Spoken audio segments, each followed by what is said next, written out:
बोले वृंदावन बिहारी लाल की, सनातन धर्म की जय जय सीताराम। गुरुर्ब्रह्मा गुरुर्विष्णु गुरुर्देव महेश्वरा,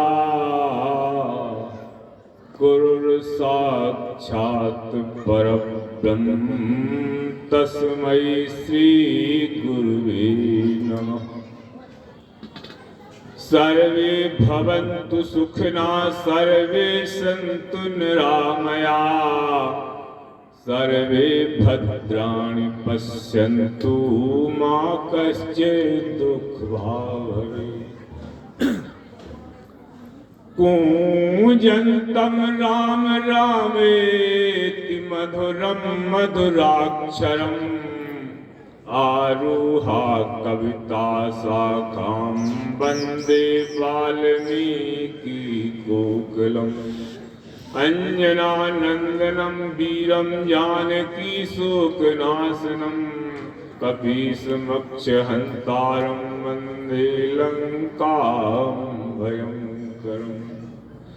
श्री गणेश को सुमर के गुरु को शीस नवाए, और रामचरित वर्णन करूं मेरी करो सहाय। धन ब्रजवासी नारी नर धन वृंदावन धाम, नारायण सुरपति जिने निस दिन करत प्रणाम। बोले वृंदावन बिहारी लाल। एक बार हस्ती को त्याग करके बड़ी मस्ती के साथ भगवान के नाम का जयकारा। इसके बाद जो इन संतों का प्रसाद आपके सामने थोड़ा सा रखा जाएगा, तो प्रेम से बोलिए धर्म की। ऐसे काम में चल जाए भगवान के नाम के वो जयकारे यदि इतनी कंजूसी, तो अब हस्ती को त्याग कर बड़ी मस्ती के साथ दो बार भगवान के नाम का जयकारा, ताकि ओरछा तक के क्षेत्र में विदित हो जाए कि भगवान की कथा अब प्रारंभ हो चुकी है। तो प्रेम से बोलिए धर्म की, धर्म की, अधर्म का, प्राणियों में विश्व का, गौ माता की, सनातन धर्म की, सब संतन की, संत भगवान की, नमः प्राण की जय जय सीताराम। प्रातः स्मरण अनंत बलवंत संत श्री हनुमंतलाल जी महाराज, उनके श्री चरणों में सादर नमन। यहाँ के संपूर्ण मठ मंदिरों में प्रतिष्ठित सुप्रतिष्ठित संपूर्ण देवी देवता, उनके श्री चरणों में सादर नमन। मंचासीन उपस्थित पूज्य चरण श्री श्री 1008 श्री हमारे धाराधाम अवध एवं पावन धाम चित्रकूट व हमारे देश के कोने कोने से पधारे हुए संपूर्ण मंडलेश्वर एवं महामंडलेश्वर, सभी के चरणों में सादर नमन। एवं भगवत कथा स्थली में उपस्थित संपूर्ण धर्म प्रेमी बंधु एवं मां बहन बेटियों, आज बड़े ही आनंद की अनुभूति हो रही है। आपके छारद्वारी क्षेत्र परिसर में ओरछा राम राजा प्रांगण में और हनुमंत लाल जी महाराज की सुखद गोदी में जो ये राम कथा की अमृत धारा बह रही है, यही सच्चा अमृत है। क्योंकि अमृत ना तो किसी ने देखा और न देखने की वस्तु है। अमृत सुना गया, हमारा शास्त्र कहता है कि सुनिए सुधा देखिए गरल, विष देखा गया वो अमृत सुना गया। तो अमृत है कहाँ? तो हमारा शास्त्र कहता है कि अमृत चार जगह, बोले कहाँ कहाँ? तो शास्त्र कहता है बोले अवधौ मोले अब धऊप धऊ नाम फणि नाम बासे। अमृत 4 जगह बतलाया गया। बोले कहाँ कहाँ? एक कवि कहता है अमृत 4 जगह। बोले कहाँ? तो कवि कहता है बोले सिंधु में बतावे को, बोले सिंधु में बतावे को और चंद में बतावे को, और बनता अधरान को शेष राजधानी में। 4 जगह अमृत बतलाया गया। कहाँ? बोले चंद्रमा में, समुद्र में, पत्नी के कपोलों और शेषनाग की राजधानी में 4 जगह अमृत बतलाया गया है। एक कवि कहता है अमृत यहाँ नहीं है। बोले क्यों? तो कवि कहता है दूसरा उपेक्षा करते हुए कहता है कि सिंधु में जो हो, तो अगर समुद्र में अमृत होता तो समुद्र का जल खारा नहीं होता। बोले सिंधु में जो हो, तो बोले तो जल ना ही खार हो, तो बोले काली माँ कलंक क्यों चंद्र की निशानी में। और बोले चंद्रमा में है तो काला क्यों है? काला नहीं होना चाहिए। बोले बनता यधरान हो, तो बोले बनता यधरान हो, तो बोले तो बोले पतिहु की न मृत्यु होती, और बिसहु न हो तो सर्प शेष राजधानी में। और शेषनाग की राजधानी में यदि अमृत है तो विष तो है वहाँ, विष नहीं होना चाहिए। बोले तो है कहाँ? तो कवि कहता है बोले याते सुजान, बोले आते सुजान मले वही में विचार देखो, सो अमृत की धार बहे इन संतन की वाणी में। इन संतों की वाणी से जो अमृत की धारा बह रही है यही सच्चा अमृत है। क्योंकि श्रीमद् भागवत पुराण में वर्णन आता है जब महाराज परीक्षित श्राप हो गया गंगा जी के तट पर, और सुखदेव भगवान महाराज परीक्षित को कथा सुनाने के लिए जैसे ही उद्धत हुए तो व्यास बादरायण वेद व्यास जी महाराज कहते हैं कि परीक्षित कथा बकतम सभा याम संस्थते सुके। जैसे महाराज परीक्षित को कथा श्रवण कराने के लिए सुखदेव भगवान जैसे उस सभा में विराजमान हुए तब देवता लोग अमृत का कलश लेके आ गए। बोले ये अमृत, बोले परीक्षित को पिला दो, अमर हो जाएंगे, ये कथा हमको श्रवण करा दीजिए।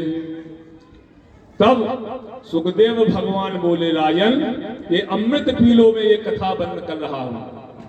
बोलो कथा पी श्रवण करनी है, अमृत पीना है। तो परीक्षित जी महाराज रो पड़े, नेत्रों में आंसू भर आए और रोते रोते महाराज परीक्षित कहते हैं भागवत पुराण में गोपी गीत में वर्णन आता है, बोले ले जाइए अमृत। बोले हम, बोले तऊ कथामृतम, बोले तऊ कथामृतम तत्व जीवनम कलिबीत तम कलिमसाप हम।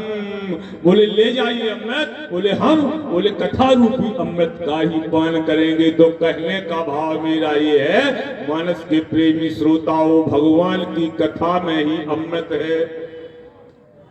तो रामचरितमानस में याज्ञवल्क्य भरद्वाज संवाद में पूछी गई राम कथा। पढ़े लिखे श्रोता है सभी लोग मानस का पाठ भी कहते हैं।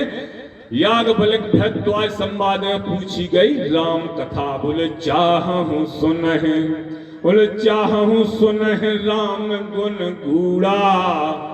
राम कथा पूछी गई और सुनाई कौन सी गई? बोले प्रथमहु मैं कह सब चरित ओ जानूं मरम कुमार।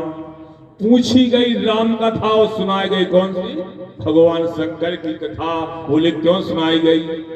क्योंकि जब तक मानव के जीवन में भगवान शंकर और पार्वती के विवाह की कथा ना आ जाए तब तक राम कथा ठहर नहीं सकती। बोलो शंकर भगवान की। क्यों? क्योंकि भगवान शंकर है विश्वास और अम्बा पार्वती है श्रद्धा। गोस्वामी जी महाराज कहते हैं कि भवानी शंकर बंदे श्रद्धा विश्वास रूप रहो। भगवान शंकर है विश्वास, अम्बा पार्वती है श्रद्धा। और जब तक मानव के जीवन में श्रद्धा और विश्वास की गांठ ना लगे प्यारे, तब तक राम कथा ठहर नहीं सकती। बोलो शंकर भगवान की। अब श्रद्धा और विश्वास की गांठ लगत कैसे है? काय कि श्रद्धा को जन्म ही नहीं भाव। और श्रद्धा का जन्म यानी पार्वती का जन्म कहाँ होता है? हिमांचल और मैना के यहाँ। और हिमांचल क्या है? तो हमारा सब प्राण कहता है कि चंचलम यस्य चा मया प्रोणाय हिमांचलो अचलो भवत। जो संसार के हर प्राणी का मन कैसा है? बोले चंचल। तो पहले तो इस चंचल मन को हिमांचल की तरह करो अचल। और जब ये मन हिमालय की तरह अचल हो जाएगा तो बुद्धि में उपजेगा विवेक। और जब बुद्धि में विवेक उपजे तो मन में कहा मैं कुछ नहीं हूं। और हिमांचल और मैना जब मानव के जीवन में दोनों आ जाते तो श्रद्धा रूपी एक अंकुर उत्पन्न होता है, यानी पार्वती का जन्म होता है। कहाँ? बोले हिमांचल और मैना के यहाँ। और जब पार्वती का जन्म हुआ, श्रद्धा का जन्म हुआ, तो श्रद्धा ने विश्वास को पाने के लिए तप किया। और इतना अखंड तप किया कि महाराज आज तक दुनिया में किसी ने किया नहीं। गोस्वामी बाबा जी कहते हैं हमारी तो लिखते लिखते कलम रुक गई। गोस्वामी जी कहते हैं बोले अस तप काहू, बोले अस तप काहू न कीन भवानी। आज तक महाराज ऐसा तप दुनिया में किसी ने किया नहीं। बोले अस तप काहू, बोले अस तप काहू न कीन भवानी। और भयउले के धीर मुनि ज्ञानी। इतना अखंड तप अम्बा पार्वती ने किया है। बोले कछु दिन भोजन, बोले कछु दिन भोजन बारी बतासा। और कियो कठिन कछु दिन उपवासा। कछु माने क्या हो? कछु माने हो 11,000। तो कछु दिन भोजन बारी बतासा यानी 11,000 वर्ष तक। बतासा माने जाना, बतासा माने वायु हवा। उत्तरकांड पढ़ना जरा। बोले छोटे ग्रंथि, बोले छूटे ग्रंथि नहीं होए प्रकाशा। ओ भाई बेकल जन बुद्धि बतासा। बतासा माने हो वायु। जब पानी में बूंद गया तो एक बलबूजा बन जाए, उसके अंदर हो वायु हवा। तो 11,000 वर्ष तक वायु का सेवन किया अम्बा पार्वती ने। और 11,000 माने एक रुद्री। और अम्बा पार्वती ने 5 रुद्री यानी 55,000 वर्ष तक तप किया। इसलिए भगवान शंकर को प्राप्त करने के लिए 55,000 वर्ष यानी 5 रुद्री तप किया अम्बा पार्वती ने। अब आपको 55,000 वर्ष तप करो तो विवाह में इनकी उम्र कितनी होगी? बोले विवाह में जाकी 14 साल। अब आपका कैसे? तो जो हम भगवान की भक्ति कहते हैं, कथा सुनते हैं, उनका मनन चिंतन ध्यान कहते हैं, उसमें जो हमारे जीवन का समय लगता है वो मूल आयु में जोड़ दिया जाता है। और जो जीवन का समय वो मूल आयु में नहीं जोड़ा जाता। जैसे महाराज मनु ने कितना तप किया? बोले 28,000 वर्ष। बोले बीते बरस सहस्त्र खट, बोले बीते बरस सहस्त्र खट। और सहस बारी आहार। और सम्मत सप्त सहस्त्र पुण्य रहे समीर आहार। मांग मांग बर भई नभ बानी। परम गंभीर कृपामृत सानी। 28,000 वर्ष तप किया महाराज मनु और शत्रुपा ने। और तप कहते कहते स्थिति क्या हुई? बोले अस्थि माने हड्डी। बोले अस्थि माते हुए रहे ओ शरीरा ओ तदप पनाग मन हो नहीं पीरा। तब कहते कहते महाराज मनु और शत्रुपा के शरीर में से हड्डी बची। भगवान प्रसन्न हुए, ने वरदान दिया और वरदान लेके जैसे मनु शत्रुपा अपने महलों के लिए गए तो बोलो 28,000 वर्ष जैसे बुढ़ा दिख रहा है। बोले ना जी। बोले और? बोले हष्ट पुष्ट तन भयउ सुहाए और मानहो अब ही भवन ते आए। 28,000 वर्ष कैसे बुढ़ा नहीं, बोले ऐसे लग रहा है ऐसे राजमहल से आए हो। तो जो हम भगवान की भक्ति कहते हैं, उनका ध्यान कहते हैं, उनकी कथा श्रवण कहते हैं, उसमें जो हमारे जीवन का समय लगता है वो समय मूल आयु में जोड़ दिया जाता है और जीवन का जो शेष समय है वो नहीं जोड़ा जाता है। तो अम्बा पार्वती ने 55,000 वर्ष तक तप किया और विवाह में कितने वर्ष की? बोले 14 वर्ष की हैं। और तप करते करते महाराज सप्तऋषि पहुंचे, देव ऋषि नारद पहुंचे, परीक्षा ली, परीक्षा में पास हुई। सप्तऋषियों ने तो यहां तक कह दिया, बोले महादेव अब गुण भवन। बोले भगवान शंकर कैसे हैं? बोले अवगुणों के भवन। बोले महादेव अब गुण भवन। आज मैया पार्वती कह रही, बोले भले अवगुणों के धाम हैं लेकिन महादेव अवगुण भवन और विष्णु सकल गुण धाम। लेकिन यही कर मन रम जाय सन सुते हिते ही सन काम। अंत में मैया पार्वती सप्तऋषियों की परीक्षा पास की, देव ऋषि नारद की पास की। अब भगवान शंकर विचार करने लगे, बोले संसार के लोग मुझे विश्वनाथ कहते हैं और पार्वती मुझे पति रूप में प्राप्त करना चाहती हैं। तो यदि हम विश्वनाथ हैं तो पार्वती कौन बनेंगी? बोले जगत जननी।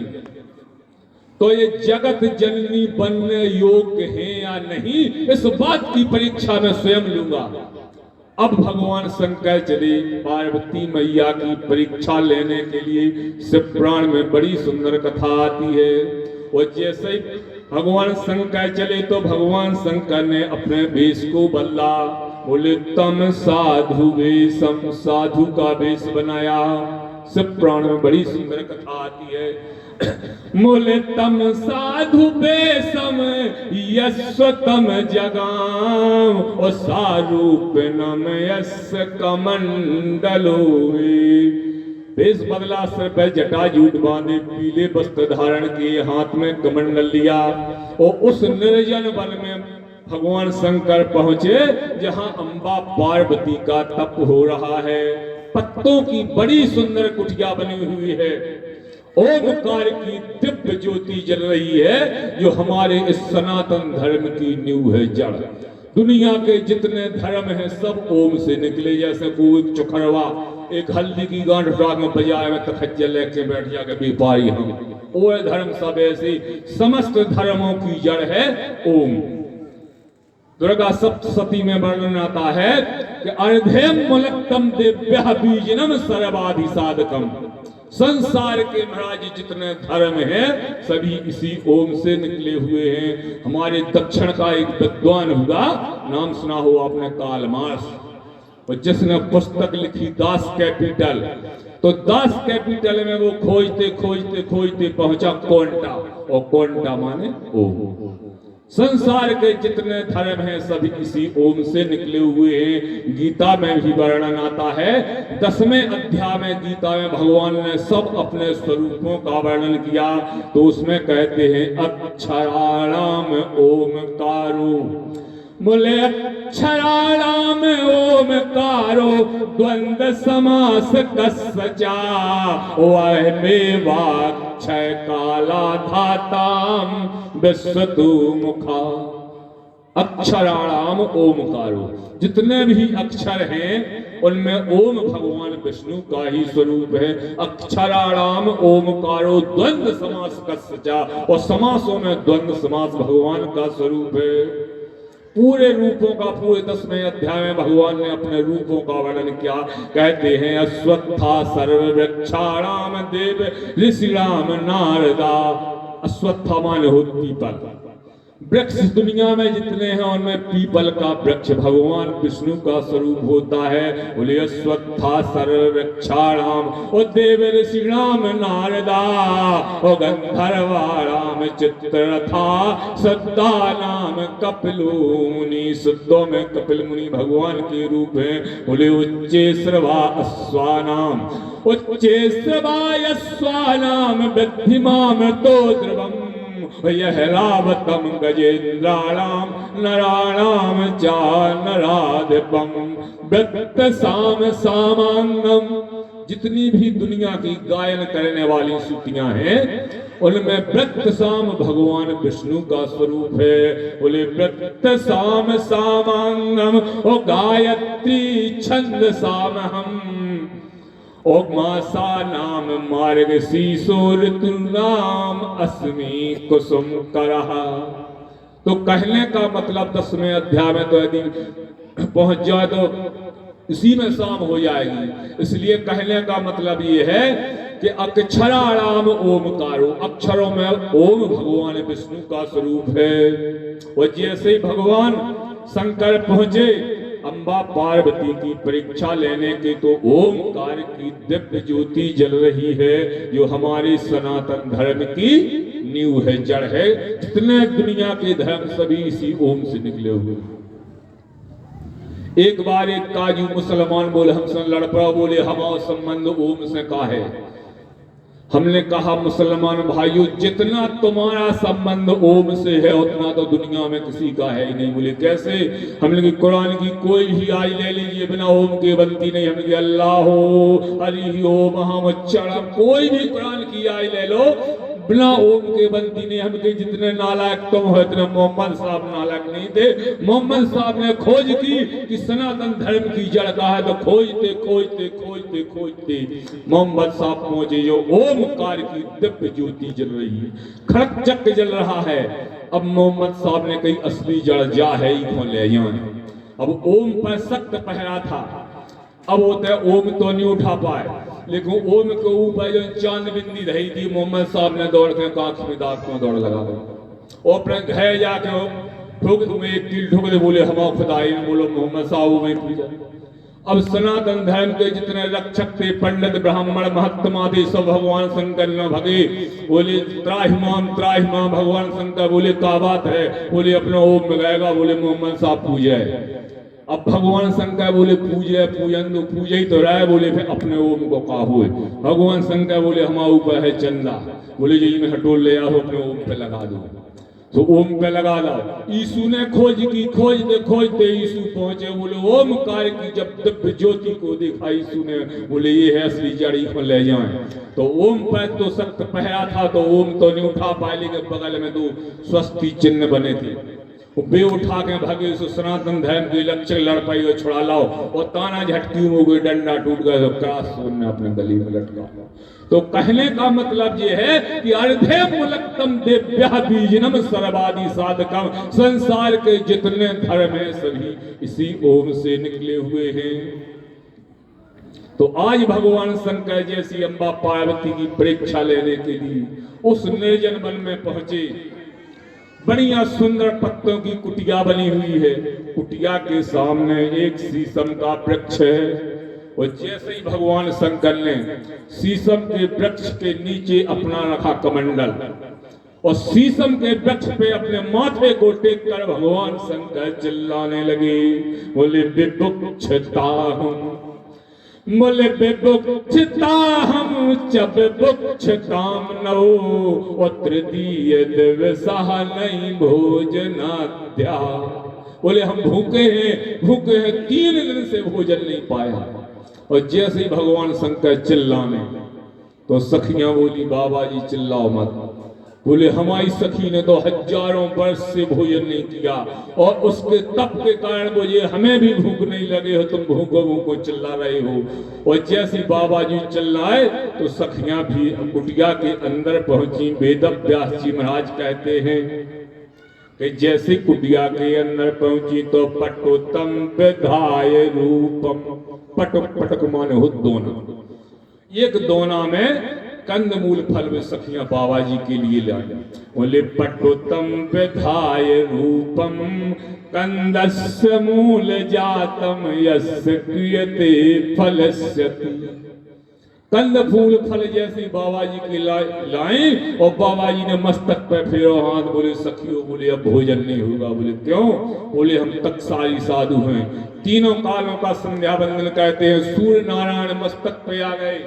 बोले दोपहर का स्नान हो जाएगा, पूजा पाठ हो जाएगा, इसके बाद भोजन करेंगे। सखियों ने कहा स्नान के बाद भोजन कर लेना। अब जैसे बाबा जी बोले तो अब स्नान कहाँ हुए? सखियों ने कहा इस कुटिया के नीचे झरना झर रहा है, था सरोवर भरा है, बड़े सुंदर कमल के पुष्प भी खिल रहे हैं, वहां जाके स्नान कर लीजिए। और जैसे ही बाबा जी सरोवर के पास पहुंचे और जैसे ही सरोवर में छलांग लगाई तो तैरते तैरते बाबा जी कहाँ पहुंचे? वेद व्यास जी महाराज कहते हैं, बोले सरोवरस्य मध्य जातम। बोले सरोवरस्य मध्य जातम गतस्तु तंखाम।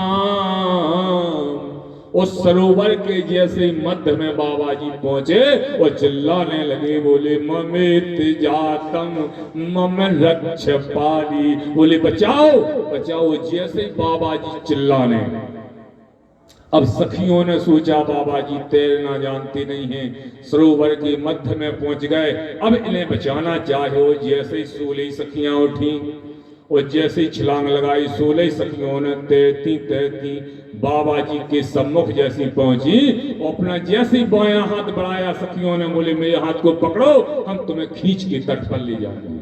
बाबा जी बोले सखियों, बोले छू मत लेना। बोले छू लाओ। तो बोले हम तो मर रहे सो मर रहे। बोले तुम और मरो। बोले फिर बचो कैसे? बोले तुम ही बचा सका। तो बोले कैसे? भगवान शंकर बोले यदि तुम में कोई ऐसी सखी हो। बोले कैसी? तो भगवान शंकर बोले स्वप्नंच रूपम। बोले स्वप्नंच रूपम और पुरुषम च रूपा और परपीदनम यस्य वचनम चकारई। बोले यदि तुम में से ऐसी कोई सखी हो। बोले कैसी? बोले स्वप्नंच रूपम पुरुषम च रूपा। बोले जिस सखी ने स्वप्न में भी यदि पर पुरुष को ना देखा हो, वही ऐसी महाराज कोई सखी हो आ जाए, बोली वो भी बच जाओ, हम भी बच जाए। अब जैसे ही स्वप्न की बात कही तो 16 सखियों ने एक मारी उचाट और तट पे पहुंच गई। बोली जीजी बेन बाबा बर्राटन की कहो। बोले स्वप्न को ठेका नहीं ले सका। तो बोले और बोले जोलो जग रहे जोलो कह, लेकिन स्वप्न का ठेका नहीं ले सकते हैं। इतने में सखियों का माथा ठनका। बोले बाबा ये चिंता मत करो, हमारे पास भी ऐसी सखी है, बोले स्वप्न का ठेका ले सकती है। और जैसे 16 सखियां पहुंची पार्वती के पास, ताली बजाई, ओम नमः शिवाय कहा, और जैसे अम्बा पार्वती ने अपने नेत्र खोले, पार्वती बोली सखियों किस लिए मुझे समाधि से विचलित किया है? तो सखियां कहने लगी, बोली बेगे चलो। बोले बेगे चलो ओ तज साधन ध्यान, सो करो अब लंबन शैल कुमारी। क्यों? क्योंकि ले सरोज के ओ पुष्प गयो, ओ जल में एक डूब रहो ब्रह्मचारी। सो नारी नहीं इस परस करे, नर नाही हुए सोगरे अब जारी। सो बातन को नर नाही हुओ, वह आन के पकड़े ओ बाहें हमारी। और जैसे ही पार्वती से कहा इतना, और जैसे पार्वती चली, और जैसी पार्वती चली और पार्वती ने उस सरोवर में जैसे छलांग लगाई और तैरती तैरती तैरती तैरती और जैसे ही बाबा जी के सम्मुख पहुंची, अपना बायां हाथ मां पार्वती ने बढ़ाया। बोले बाबा जी इस हाथ को पकड़ो, हम तुम्हें खींच के तट पर ले जाएंगे। बाबा जी बोले हाथ मत लगा देना। बोले क्यों? भगवान शंकर बोले यदि बोले तुमने स्वप्न में भी कभी पर पुरुष को ना देखा हो तो हाथ बढ़ाओ, तुम भी बच जाओ हम भी बच जाए। अम्बा पार्वती बोली बाबा जी बोले एक जन्म की बात कर रहे? बोले हाँ। तो पार्वती मैया बोली हम करोड़ों जन्म का ठेका ले सकते हैं। बोले कैसे? वो स्वामी जी महाराज कहते हैं कि जन्म कोटि, बोले जन्म कोटि लग रगर हमारी, और बरहो शंभु न तरहो कुंवारी। बोले आप एक जन्म की बात कर रहे हैं? बोले हम करोड़ों जन्म का ठेका ले सकते हैं। वो जैसे ही इतना पार्वती ने कहा अपना बायां हाथ बढ़ाया तो भगवान शंकर बोले हम बायां हाथ नहीं दायां हाथ पकड़ेंगे तुम्हारा। वो जैसे ही इतना कहा तो अम्बा पार्वती बोली दायां हाथ नहीं पकड़ सकते हो बाबा जी। बोले क्यों? बोले मेरा दायां हाथ तो जब मंडप के नीचे मेरे पिता हिमांचल भगवान शंकर को कन्यादान के रूप में देंगे तो भगवान शंकर के अलावा मेरे दाएं हाथ को कोई नहीं पकड़ सकता। जैसे इतना कहा बोले चाहत समलम, बोले चाहत समलम परात तम रूपम हिमांचलो यस्याम दति, बोले कन्यादानम भवेत जातम सबम यस्याम सदा। बोले मंडप के नीचे जब मेरे पिता हिमांचल भगवान शंकर को कन्यादान के रूप में मेरा दायां हाथ देंगे, उनके अलावा मेरे दाएं हाथ को कोई दुनिया में नहीं पकड़ सकता है। वो एक उचाट मारियो महाराज सरोवर के तट पे आ गई। अब सरोवर के तट पे अम्बा पार्वती रो रही हो, सरोवर के मध्य में भगवान शंकर रो रहे हैं। अम्बा पार्वती विचार करती हैं कि जिन पति परमात्मा को पाने के लिए मैं तप कर रही हूं, उन मेरे पति परमात्मा भूत भाव सांग से कर भगवान शंकर ने किसी की आंखों में आंसू नहीं देखे। और यदि दो आंसू डाल के किसी ने ओम नमः शिवाय कह दिया तो दुनिया की ऐसी कोई चीज नहीं जो भगवान शंकर देवे तैयार ना हो जाए। अब मांग ना पाए तो वो आत अलग है। बोलो दशरथ जी मने मांग पाओ। जब राम जी को सर पे जटाजूट बांधे बलकल वस्त्र धारण किए तपस्वी भेष में महाराज दशरथ ने देखा तो दोनों मुट्ठी बांधी हाय राम कहते हुए अपने छाती से माए मूर्छित होकर पृथ्वी पर गिर पड़ते हैं महाराज दशरथ। और जैसे ही मूर्छा खुली तो सोचने लगते हैं कि आज इस त्रिलोक में कोई ऐसा देवता है बोले जो आज मुझे दशरथ को वरदान दे दे। तो सोचते सोचते सोचते सोचते महाराज दशरथ का माथा ठनका। बोले बस इस त्रिलोक में एक ही देवता है जो आज मुझे वरदान दे सकता है। बोले वो कौन है? भगवान शंकर। तो उसी कोप भवन में खड़े महाराज दशरथ ने वो जैसे भगवान शंकर का स्मरण किया। बोले सुमिर महेश, बोले सुमिर महेश कहे निहोरी, और बिनती सुनो सदा शिव मोरी। जैसे भगवान शंकर का स्मरण किया किन्हें? महाराज दशरथ ने।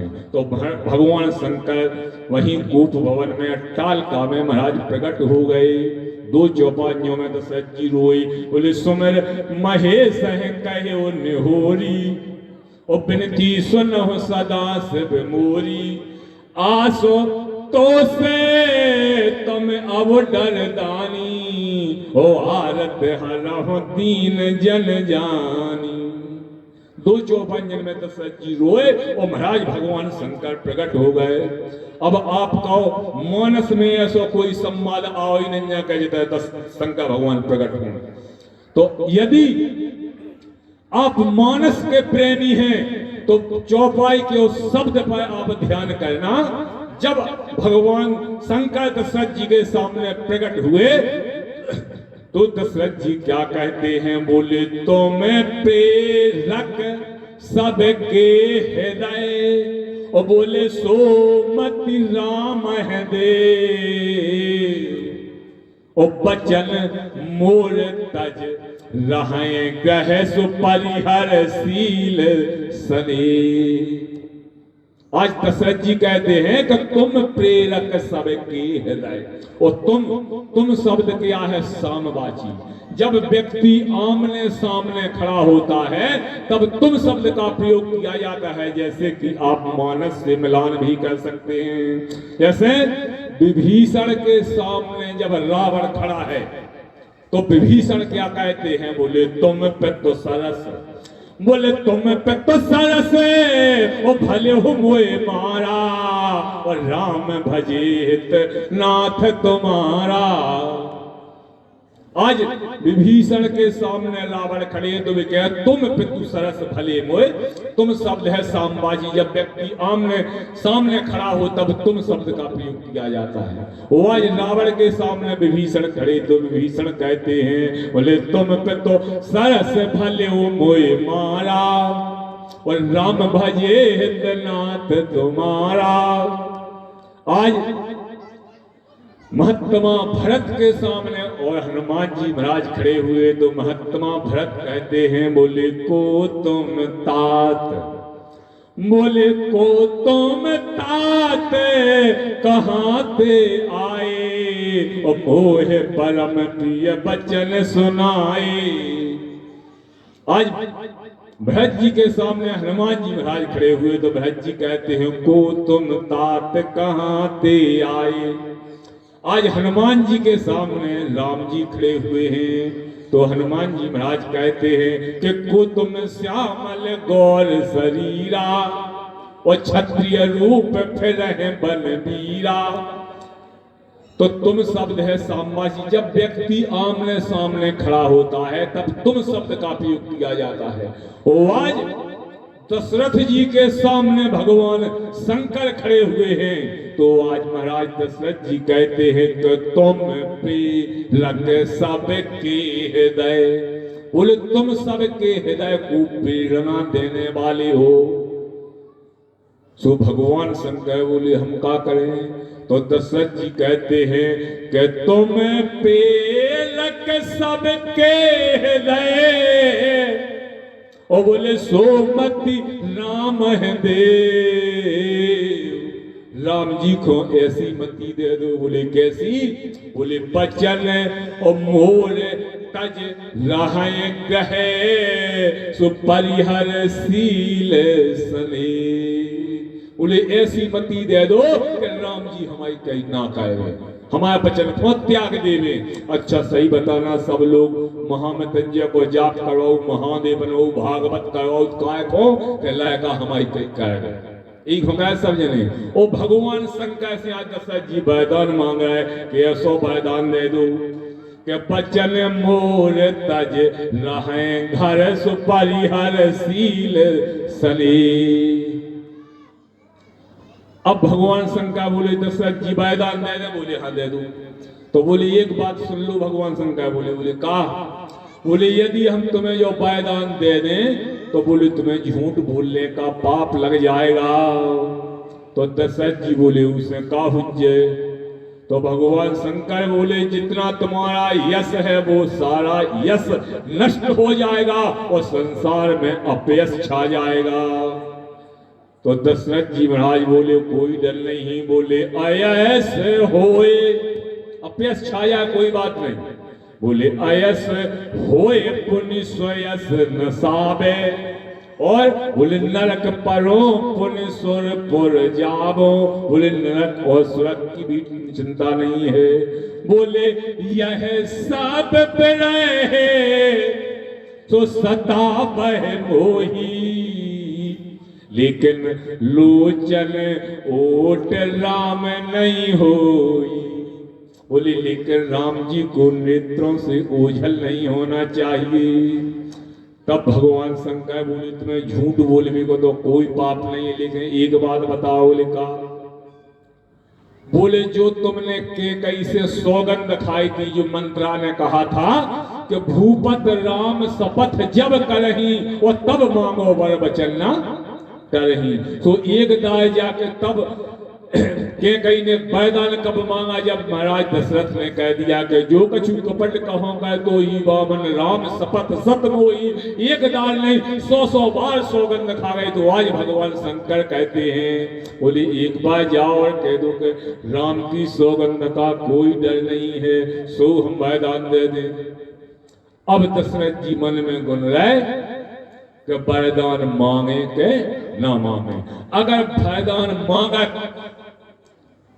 तो राम की सौगंध का क्या होगा, और नहीं मांगते हैं तो बोले आज राम जैसा बेटा बन को जा रहा है।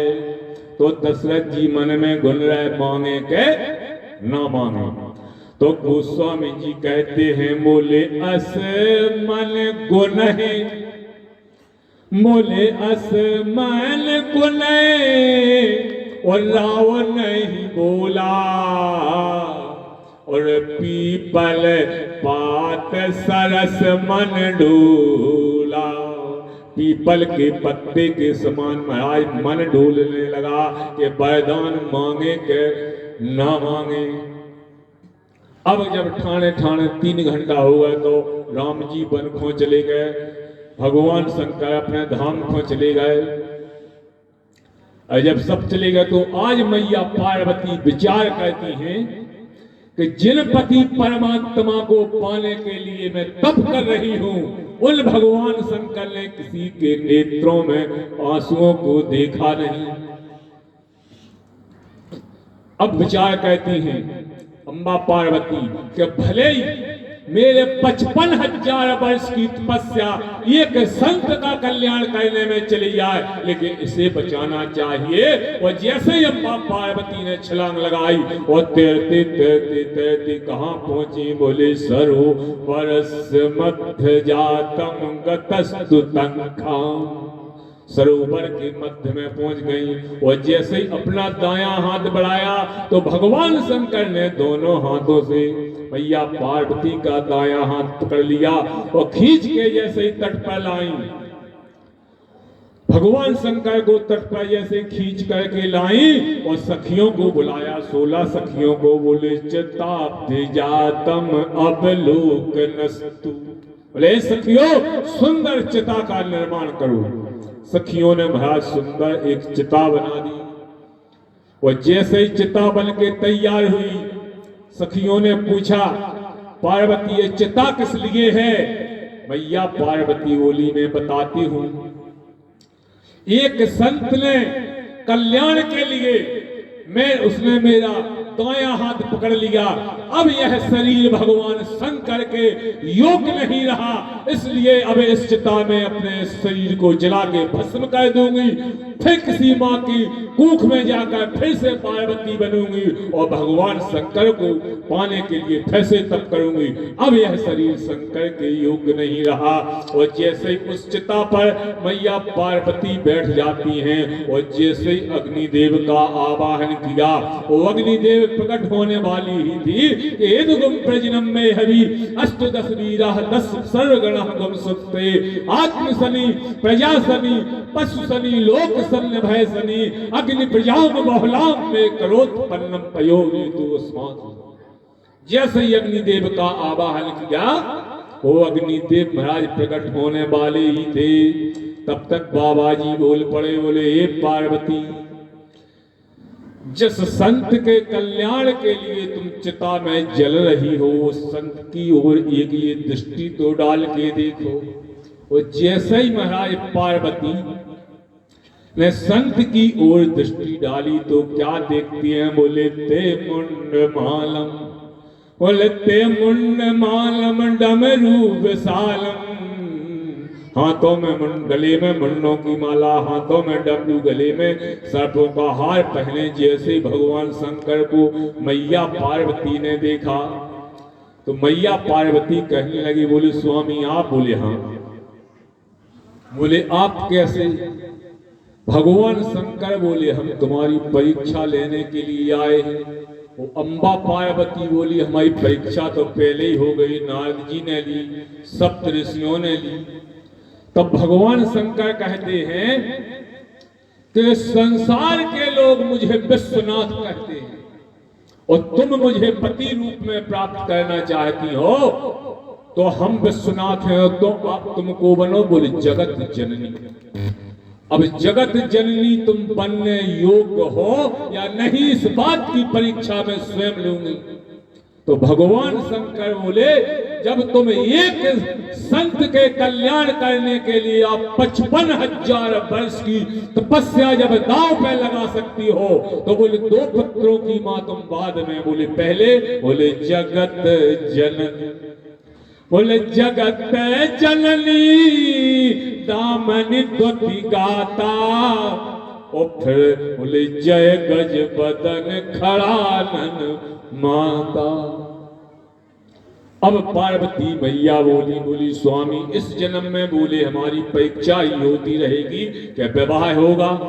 भगवान शंकर बोले पार्वती हमारा विवाह तो बोले उस सरोवर में तब हो गया था बोले जब हमने तुम्हारे दाएं हाथ को पकड़ा था। अब बोले जो संसार को दिखाने वाला विवाह है वो होगा महाशिवरात्रि के दिन, क्योंकि हमारे भारतीय दर्शन में रात्रि कितनी है? 3। कौन कौन? बोले कालरात्रि, महारात्रि, मोहारात्रुसधारणा। दुर्गा सप्तशती में वर्णन आता है कालरात्रि, महारात्रि, मोहारात्रुसधारणा। और कालरात्रि मानव के जीवन में कब आती है? बोले जब मानव का ध्यान परमात्मा के चरणों से हटकर दूर चला जाता है और परमात्मा उसके जीवन से दूर चला जाता है। जब मानव के जीवन में आती है काल रात्रि। बोले आ गई कहां पे? बोले श्री अवध। बोले कब?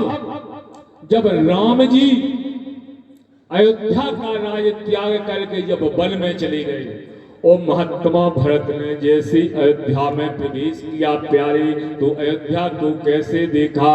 बोले लागत तो अवध। बोले लागत अवध भयावन भारी, और मानहो काल रात अंधियारी। और मोह रात्रि में तो हम आप सोई रहे प्यारे, मोहे निशा सब शोभन हारा, और देखिए स्वप्न अनेक प्रकारा। मोह निशा में तो हम आप सोई रहे। और तीसरी है बोले महारात्रि, महाशिवरात्रि। और जब मानव के जीवन में महारात्रि आ जाती है तो मोह रात्रि आ नहीं सकती, काल रात्रि आ नहीं सकती। क्यों? क्योंकि महाशिवरात्रि के दिन भगवान शंकर और पार्वती का विवाह होता है, यानी श्रद्धा और विश्वास की गांठ लगती है। और जब मानव के जीवन में श्रद्धा और विश्वास दोनों आ जाएं तो महाराज काल रात्रि और मोह रात्रि आ नहीं सकती। आज मैया पार्वती ने एक प्रश्न किया भगवान शंकर से। बोले प्रभु, क्योंकि अब विवाह की कथा तो आगे हो नहीं पे, क्योंकि समय भी कम है, सब लोगों को भंडारा पाना है, इसलिए हम 10 मिनट और आपका समय लेंगे। छोटी सी बात याद आ गई, इसके बाद विश्राम भगवान ने कभी समय दिया तो शिवरात्रि के दिन ही कथा होगी, उस दिन भगवान शंकर का विवाह ही होगा।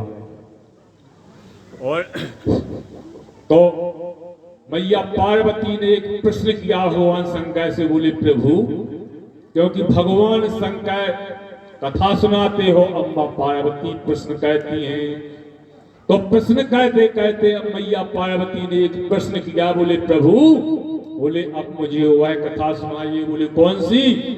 तो मैया पार्वती कहती हैं, बोले कहो कथा।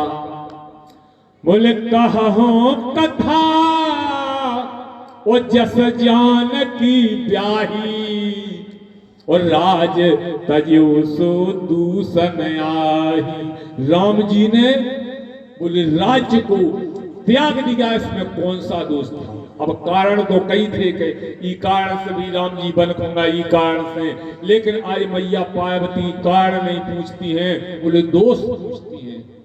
राज्य में ऐसा कौन सा दोष था जिससे राम जी ने राज्य को त्याग दिया? क्योंकि परमात्मा जब मानव के अंदर दूषण और प्रदूषण को देखता है तो उससे हटकर दूर चला जाता है। तो मैया पार्वती कहती हैं, बोले कहा हो कथा, बोले कहा हो कथा, और जस जानकी ब्याही, और राज तजो सो दूषण आही। राज में ऐसा कौन सा दोष था जिससे राम जी ने राज्य को त्याग दिया? अब गोस्वामी जी कहते हैं, जब दशरथ जी ने एक बार देखा, श्रवण समीप भयउसित के सा मनः जरठपन अस उपदेशा, पूरा हाल वृत्तांत गुरु जी को सुनाया। गुरु जी से पूछा कि भगवान राम को कब राजा बनाया जाए? तो गुरु जी बोले 100 दिन 100 अवसर। बोले अच्छा दिन कब है? अच्छा अवसर कब है? बोले कब? बोले जब राम जी राजा बने तब। तो गुरु जी कहते हैं 100 दिन 100 अवसर तब है जब बोले राम होए जुबराज। जैसे इतना कहा तो गुरु जी बोले काल है देहो राम जुबराजू, कल ही राजा बना दो। और जैसे ही गुरु जी ने कही, गुरु बाबा वशिष्ठ की आज्ञा मिली, तो महाराज दशरथ ने पूरी अयोध्या को दुल्हन की तरह सजा दिया। और जैसे अयोध्या सजी और महाराज ऊपर से बाजी ठोक गए, लागो अबध, बोले लागो अबध बाजने बाजे। अयोध्या में जैसे बाजे ठोके बजे और गुरु बाबा वशिष्ठ ने बाजे सुने और गुरु जी भगे। बोले दशरथ बोले बाजे क्यों? बोले कल राम को राजा बनना है। अब गुरु जी बोले राज हो नहीं पाओ, बोले बाजे पहला बज गए, बाजे पहला बज गए, बोले राज हो ही नहीं पाओ। अब गुरु जी बोले बाजे बंद, बाजे बंद कहा गया। अब गुरु जी बोले वशिष्ठ जी महाराज दशरथ से, बोले छोटे लोगों के बाजे बोले बड़े लोगों को अच्छे नहीं लगते। बोले कैसे? मतलब बोले छोटे लोगों का उठना विकसित होना बोले बड़े लोगों को अच्छा नहीं लगता है। और इतने बजे बाजे बोले कितने? बोले अयोध्या में इतने बजे बाजे बोले उतने ये बाजे अच्छी नहीं लगी। बोले सोहे सो रहे, बोले सोहे सो रहे नहीं अबध बधावा। देवतन को जे बाजे अच्छे नहीं लगे, इतने के बाजे उतने अच्छे नहीं लगे। बोले सोहे सो रहे, बोले सोहे सो रहे नहीं अबध बधावा। कैसो? बोले जैसे चोर रहे चांदनी रात न भावा। चांदनी रात कितनी सुंदर होती है, लेकिन चोर को चांदनी रात अच्छी नहीं लगती। ऐसे ही महाराज इतने के बाजे उतने अच्छी नहीं लगी। अब जैसे इतने के बाजे देवतल ने सुने तो तुरंत देव मन कीन कुचाली। महाराज देवतल ने कुचाल चली, और कुचाल चली का बोले जैसे ही देवतल ने बाजे सुनो देवता भगी सरस्वती मैया में। और जैसे मैया सरस्वती न पहुंचे और शारद बोले विनय बहु करही, और पार पार ते पायन परही। जैसी सरस्वती मैया न पूरे महाराज देवता पहुंचे, और जैसे ही देवतल के कहने पर सरस्वती चल दी। अब राम जी बोले सरस्वती क्या है? बोले बुद्धि। और बुद्धि क्या है? बोले IAS PS IPPS। और देवता कौन है? बोले राजा। और राजा 90% आपने देखो मूर्त। और सरस्वती है बुद्धि। गाय के देवता राजा और राजा बना बहुमत से, और बहुमत जी को सिद्ध हो जाए तो वो राजा बन गए। एक छोटी सी बात याद आ गई 2 मिनट की। 2 भज्जा दे, एक हतो पढ़ो लिखो, एक हतो बिना पढ़ो। अब पढ़े लिखो हतो सो को होगो ब्याह, और जो बिना पढ़ो लिखो हतो को नहीं भाव, वो कहबे खेती, और जो पढ़ो लिखो हतो वो कहबे नेतागिरी। अब एक दिन खाए काम करो शाम के, जैसे वो छोटो भज्जा बोले भज्जा, बोले एक काम करो, बोले का? बोले भुजाई फलवा ले आओ। बोले हमें भाव तुम्हें दिन भर काम लगे दिन में ठूकने। अब बड़ो भज्जा बोले बोले तो भाई भैया की हम आवा चुनाव, बोले चुनाव का को जो बोले मैं ठाड़ा होने, बोले हार में हम दिन बैठा रहे, बोले ऐसा नहीं, बोले और बोले मैं फार्म डालने, बोले फे वोट डाल, बोले वोट का को जो, बोले जी की सबको कह दे के जो अच्छो, बोले उनको बहुत सिद्ध हो यार, बोले बोए को कह तो बोले उनको हो जा। अब बड़ो भज्जा बोले तो एक काम करो तुम यहाँ चले जाओ सुलो वाले, बोले हम ना कुछ हम बोल के जाने ना बात कह के जाने ना मोटा में बैठ के जाने कछु न जाने। बड़ो भज्जा बोलो एक काम करो हमें तैसे मोटा में बैठाए, बोले फिर बोले होता पहुंचो ससार में तो होता है अज्जू, बोले फिर ने बोले निंगे है चले अज्जू बे पूछे लला आ गए कज्जू, हाँ वो बे के बड़े लला लिया अज्जू ना करते ज्यादा बात नहीं करने, हाँ वो ना हमें बात करने बस कहा के बात नहीं कहे उसकी।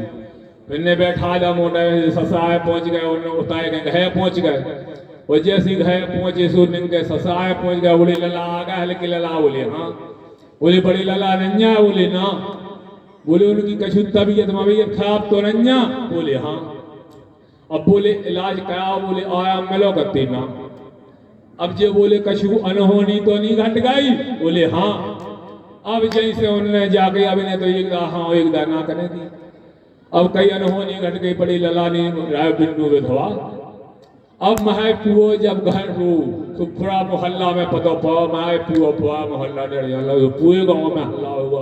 अब जैसे महाराज पुओ गांव जो है आओ कई बड़ी लला ने बिन्नू विधवा हो गई। अब जैसे तैसे सब शांत है मोंग गए, अब जी बोली दद्दा लोआ भी आ हम लोआ जाने, अब दद्दा बोले कत्ती बेटा ऐसे में लोआ नहीं आने, बिन्नू विधवा हो गई, हम पर खुद लोआ के आए जी बैठो टाइम है भाई। अब चुनाव के दिन चल रहे थे, महाराज दुआएं फंस जाओ, जनता तो बैठी है निराश जैसी, ये अकेले पहुंच गया। बड़ो भज्जा बोले काय लोहा नहीं लिया, बोले भज्जा ऐसे में लोहा नहीं लिया, बोले काय, बोले भौजी विधवा हो गई।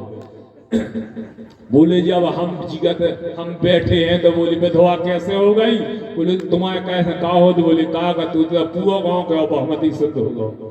तो ऐसे बहुमत में लगे होली, तो कहने का मतलब ये है कि देवता बने तो राजा बने तो बहुमत से, और सरस्वती है बुद्धि IAS PS IPPS, और देवता है राजा।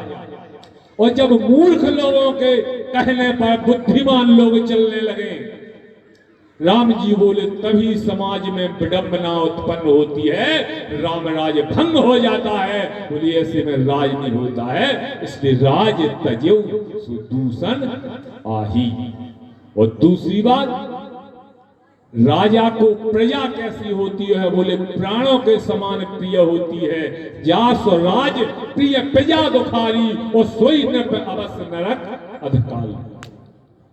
और राजा को प्राण से प्रिय प्रजा जब कीड़ा और मकूड़ा की तरह लगने लगे, तब राम जी बोले समाज में विडंबना उत्पन्न हो जाती है। आज जैसे ही कई के गोप भवन महाराज दशरथ पहुंचे, तो दशरथ जी कहते हैं, बोले सकहो तोर, बोले सकहो तोर अरि अमर हमारी। आज के कैसे महाराज दशरथ कहते हैं कि यदि तुम्हारा शत्रु बोले अमर भी है तो उसे भी मार दे। बोलो झूठ बोले दशरथ, जो अमर है वो मार सकता। तो लेकर आज दशरथ जी कहते हैं, बोले सकहो तोर अरि अमर हमारी, और बोले काय कीट बपुरे नर नारी। बोले ये प्रजा कैसी है, बोले कीड़ा और मकूड़ा की तरह है। तो राम जी बोले जब राजा को प्राणों से प्रिय प्रजा कीड़ा और मकूड़ा की तरह लगने लगे, तब समाज में विडंबना उत्पन्न हो जाती है, राम राज भंग हो जाता है। इसलिए राज तजौ सुदूषण आही। इन्हीं शब्दों के साथ अपनी वाणी को विश्राम, 2 बार भगवत नाम संकीर्तन, इसके बाद जय धर्म का जय घोष, इसके बाद इसको प्रसाद पाना है, सभी लोग प्रसाद पाएंगे। बोले सीताराम जय सीताराम।